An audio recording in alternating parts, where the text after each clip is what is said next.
Satan wants you stripped, exposed, isolated, reproached. And the great one says, who told you? I don't know who lied to you, whose voice you heard. The voice of circumstances, the voice of situations, the voice of Satan, the voice of men. Who told you? Who told you that everyone born under the condition of your birth should struggle? We came to identify the lies, because it's time for you to take your journey. Oh my God. I am in motion. I am in transit. My navigator is the Holy Ghost.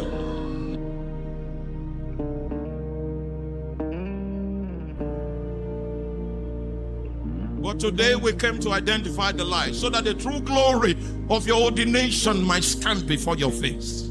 Your life is going to be a result of whether you can see this vision that God is inviting each and every one of us to look upon.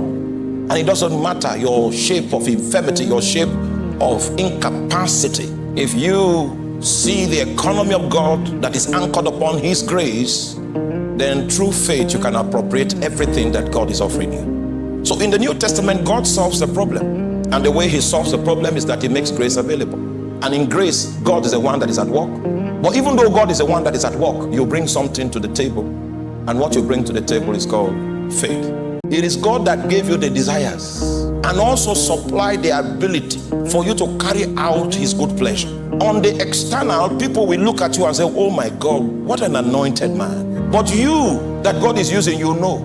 You know when the prompting came, you know when the empowerment came, and then you keyed into that empowerment, and God accomplished something through you that only Him can do. Paul wanted us to put things in the right perspective. He said, it is God. Even though He manifested through you, it did not derive from you. It derived from God. It is because of the economy of grace that God made an allocation of God for every believer that believes into Jesus Christ. There's an allocation of the Spirit of God that is given to you, so that there will be God in you. It's from the measure of God in you that He now empowers you to do His will. First of all, He gives you desires along His intent, and then when you align with it and agree with it, then He gives you empowerment to bring it to pass. So what God has done is that He has solved the problem of your lack of spirituality by depositing and investing a measure of His Spirit in your heart.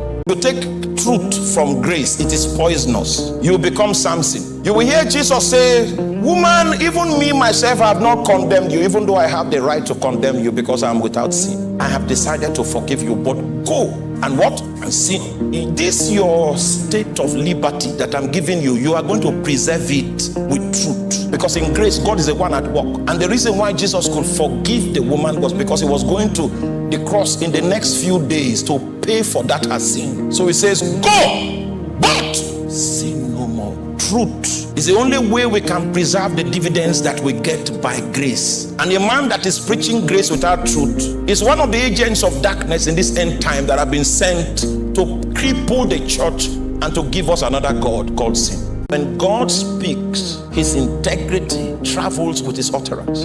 When God speaks, His fidelity travels with His utterance. God doesn't just speak. Speaking for God is a different activity. Speaking for God is walk. That's how God walks. So if God has spoken, God has walked.